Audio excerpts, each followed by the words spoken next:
I gotta sit down.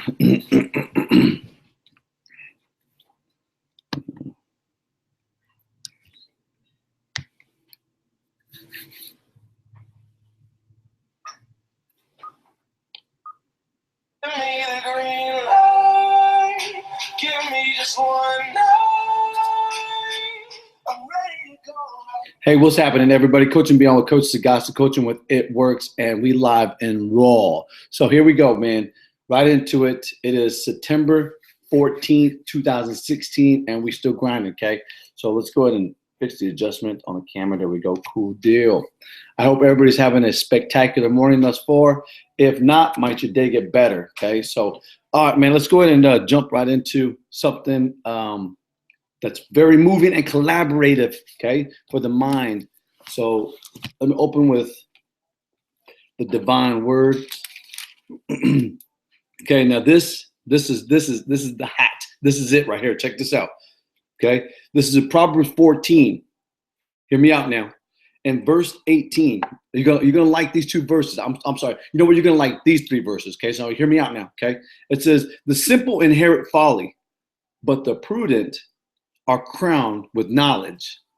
Okay, the prudent are crowned with knowledge. Now, if you don't know what prudent means, okay, it's that one. It's a person of desire. Okay. Now here's the next one. You're gonna like this one, man. Believe me when I tell you this. Okay. This is, in all labor there is profit, but the talk of the lips tendeth only to penetrate. Okay. If you don't know what that means, it's poverty. So the talk, people that talk the talk but don't walk the walk, that's exactly what that verse is going back to. Now I'm gonna take it back. I'm gonna go backwards now. Okay, we're gonna tread some water here. So hear me out. Hear me out. It says the desire accomplished is sweet to the soul, and that's in Proverbs 13 verse 9. It says the desire accomplished is sweet to the soul. So it doesn't matter what you're doing in life, as long as you're actually applying the clarity of your vision or whatever it is in life, and you accomplished it, man, it feels good deep down inside, correct? Exactly. All right, so now I want to get into this last one, man. It says, hope deferred maketh the heart sick, but when the desire cometh, it is a tree of life. So remember, I just got to telling you about verse 19, how it says, desire accomplished is sweet to the soul. Now back up to the top of verse, the same chapter, but verse 12, it says, the hope deferred maketh the heart sick, but when the desire cometh, it is a tree of life. Now that's deep. Okay, that's very deep. Now I'm gonna go ahead and elaborate on what took place yesterday. So yesterday, we had a football game and it was moved. Okay, it was moved from. We were supposed to have a game today. Our game was supposed to be down in Parker, Arizona. Nonetheless, man, this schedule didn't allow us to have the game today, so to have us 2 days to prepare. So nonetheless, man, we traveled yesterday down to Havasu. We left at noon from Boyd City, and we rolled down there. It was about almost an hour and 45-minute drive, almost 2 hours, right? So we get down there, man, and we're on the field, and I presume that we're supposed to start at 3. We ended up starting at 4. Okay, so nonetheless, man, we're on the gridiron, and I get mentioned. Okay, it was mentioned to me. I was being known the information that this team and another town, very local, within 30 minutes from this other town, they combined their schools to make one team. Now, I'm gonna tell you right now, man. Literally, David and Goliath. Okay. If you're thinking, did you win, Coach? Absolutely not. Okay, and let me get into this. Okay, let me show you the clarity of our desire and our dream. Okay, for yesterday, because I exposed something to my team before we got off the bus. I told them, I says, 2 teams joined together to make one team. I've never seen this team before. I had them all silent. Coach Neil Sure had them all silent with me, as I expressed with deep passion that I need your heart more than anything else. I need your heart. I need you to go out there and perform and give your best. Do not be normal. Do not just give in to doubt. I'm gonna tell you straight up, man. When I tell you David and Goliath, okay, when I tell you that the 8th grade team looked like our sophomores, okay, our junior class of our varsity program, that's what they look like. And no doubt, man, you could ask some people on my team, on my staff, they definitely look like that, man. So I have 2 8th graders. I got a team that goes like this, and the rest go like this, straight up, man. And I'm not giving any excuse, okay? But hear me out, because I tell you about the clarity of your vision, and I'm spoon feeding you with what Solomon said in chapter 13, verse 9. It says, "The desire accomplished is sweet to the soul." Okay, so we had a desire. Okay, I had a definite desire. I wanted my cats to go out there like the game before, give everything you got, and at the end, when the last whistle, when the bell goes off, can you walk off knowing you gave your best? Okay, even against all odds, did you give your best? And so, literally, the first quarter, as soon as the ball is kicked, man, it's just straight up, you know, it's straight up, man. It was the foot on the ant, if I can use that analogy. Literally, just no comparison, man. We got bombarded with strength, okay, and that was pretty much it. Was strength. It wasn't the ability of coaching, because I'll get into that here in shortly. But what it truly was we were outmatched when it came to strength, physical strength. Okay, and we were calm and collective. I looked to my coaches. I said, "Hey, always remember, number one, they had already made 2 touchdowns on one on a fumble, but nonetheless, man, they had already made 2 touchdowns. But we stopped each 2-point conversion. We stopped a number of 4 2-point conversions in all the game. Okay, the final score was what, 46-0. Okay, now you say, whoa, that's a blown away. You got smashed. No, not necessarily. Okay, because the first quarter it was 40. First quarter, second quarter, we held them to 40. It could have been worse. Okay, we held them. Our defense held them. Okay, did we score? We got within scoring distance, but no, we didn't score. Okay, halftime ended. I brought the team to the middle, man. I talked to them. I said, listen, man. I said, I could care less what that scoreboard says. One thing I notice right now is none of you, and I mean none of you, are dragging your head in the ground. None of you, and I mean none of you. Now I'm going to tell you, literally, their team went from the 20-yard to the opposing 20-yard. That's how wide they had a starting offense, a starting defense for both teams, and a special teams. Okay, now that is phenomenal, straight up, man. I wish we had that where I'm affiliated at. Okay, where I'm associated, where I rest my hat.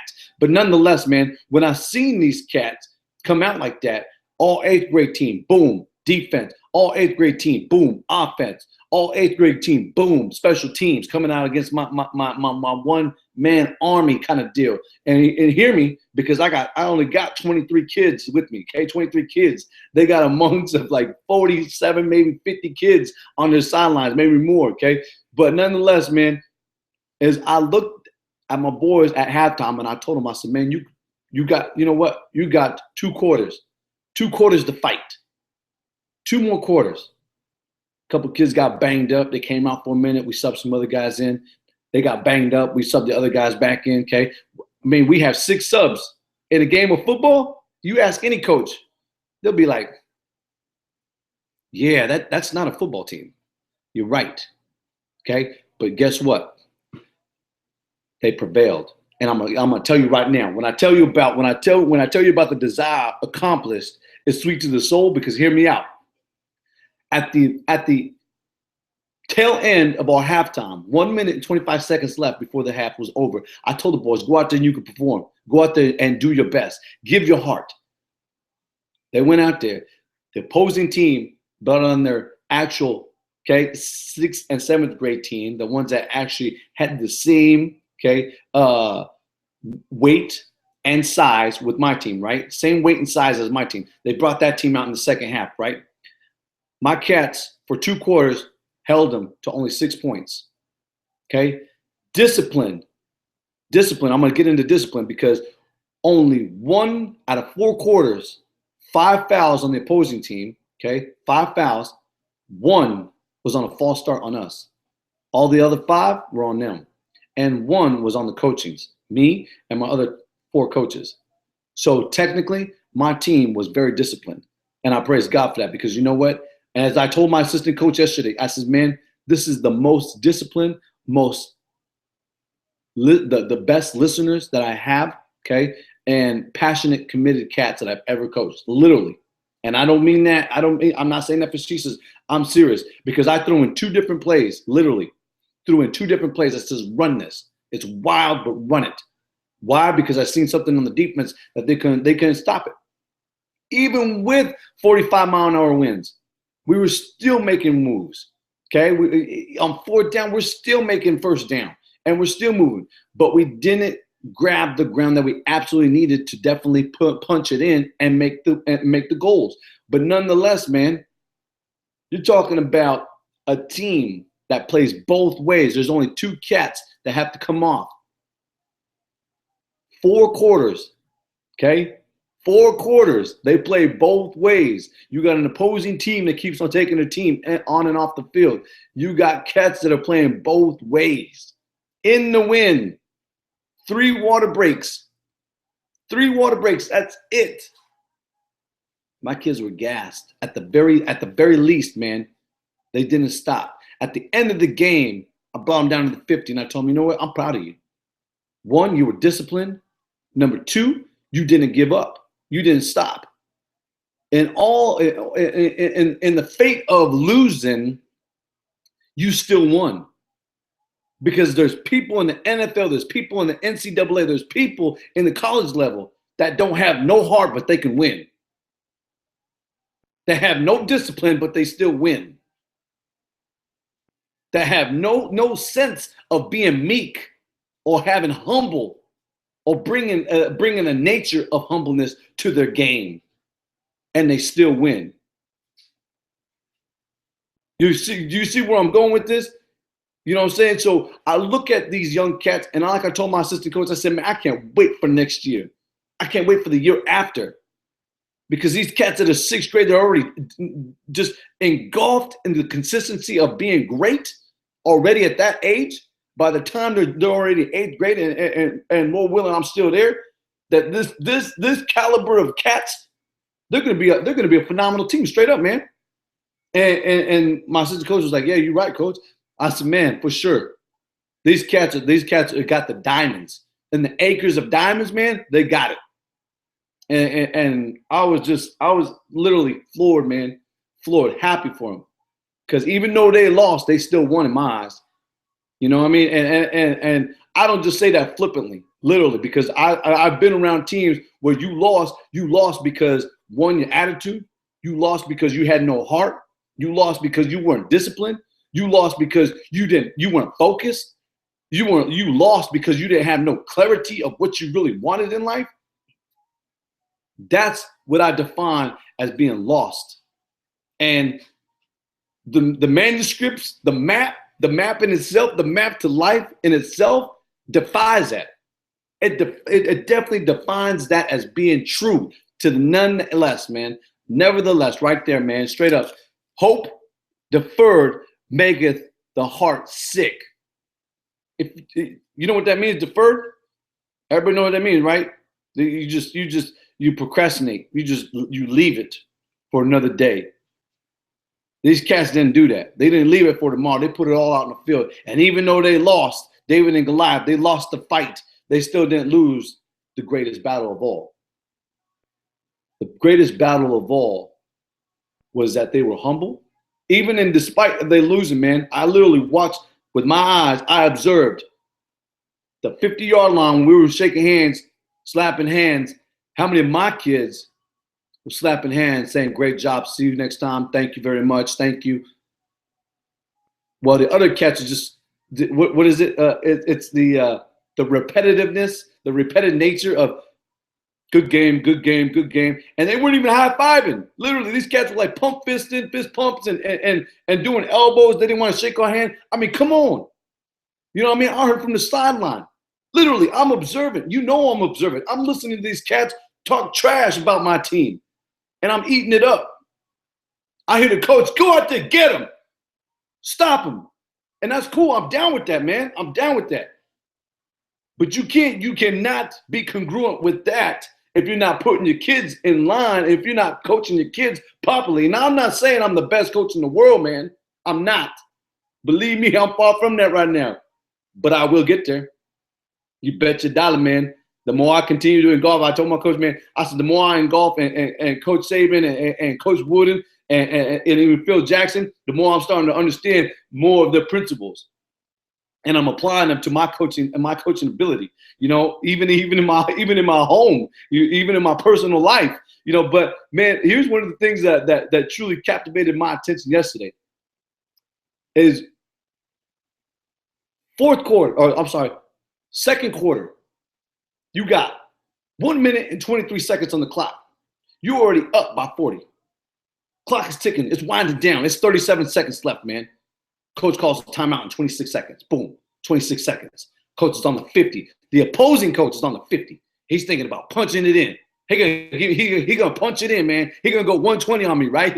He's gonna outwork me, right? He's gonna outwork the defense that I had out there set up. We got beat. Boom.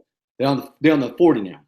Okay, I'm kind of like panicking, but looking at my cats saying, let's go. Come on, stop the ball. My other coaches are stop the ball. Stop the ball. Okay, contain. Okay, watch the flats. We're yelling from the sidelines, man. Coach, cats out there talking it up. They go for it again. They got 7 seconds on the clock. The opposing team calls another timeout.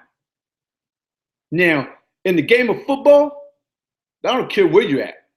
From Coach Belichick all the way down to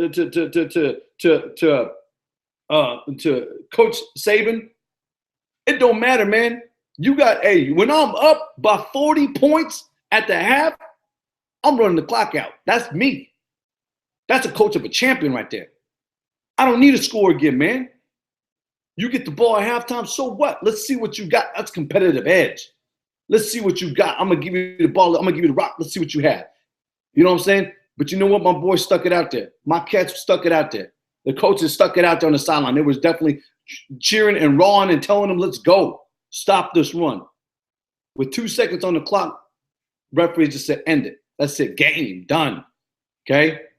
Halftime. Take the 15 minutes and do your thing and get back on the field and let's grind some more. I told my team, I said, listen, man, and the coaches backed me up on this. I said, listen, if they want to go and they want to play another game after this game, then we continue to do that. Because I believe in you and you believe in yourself. That's one thing that they have that a lot of teams don't have, is they believe in themselves. And that's what a lot of people don't have. They don't believe in themselves. So I wanted to share that with you, man. I think it's rich. I think it's the provision for today's youth, but also for our own lives. Okay, as adults, man, is the clarity and discipline that we absolutely need for our vision. Okay, and I'm being God honest with you now. You know, I don't think for 1 second that Coach Degas just gets up here and writes the manuscripts down. No, man. I sit down here, man, at 3 o'clock. As a matter of fact, this morning I woke up at 2. Call me loony, okay? Call me loony. You can call me what you want, but I woke up at 2. And like I told my wife, she was like, why'd you wake up at 2? I don't know. God just told me to get up at 2. So I got up at 2. Body just told me to get up at 2. I got up at 2. And I got busy. I got grinded. I got grinded. I wanted to read real quick, man, before I let you go, man, because I don't want anybody to feel like I just intoxicated your thinking in any way, okay? But I want you to be, I want you to convey the truth, man, of the clarity that we have in life, that we need in life. That we need in life, because there's a lot of people that don't have no clarity, okay, in what they want to do in life. So the clarity, I wanted to definitely take you to this, man, because when I was searching, for something this morning, man, and I'll get to it right now. And I told you about the clarity of your desire, okay, your vision. You gotta have, it's like I told people in the past, man. I said, what is a vision? Okay, if you put no action to it, it's merely a dream, man. You know what I'm saying? And I told that to a couple cats, man. If you didn't see my post the other day, man, my boy, he's up at NAU right now, man. His name is Dan Olette. Watch out for this cat, man. I'm telling you, he's on fire. He has something. And I told him, man, one thing that I've seen in him that I don't see in other cats, okay, is a burning desire, a burning desire. Okay, so I'm gonna go ahead and give this to you, man. A desire, okay, and this is in my 1828 big book, okay? My 1828, man. I always refer back to this because this is the profound word, okay? The American language. Here we go. So, an emotional or excitement of the mind direct to the attainment of the passion, okay, of the object of his or her pleasure, okay? But here's, hold up, I'm gonna give you the second part of it. A passion excited by love, enthusiasm. Bam! Woo! That was hot, man. So be great today. Make the rest of your day the best of your day. And as always, man, always be a blessing to somebody to get a blessing. Okay, so this is Coaching Beyond with Coach Sagasa, coaching with It Works. Many blessings. I'm out.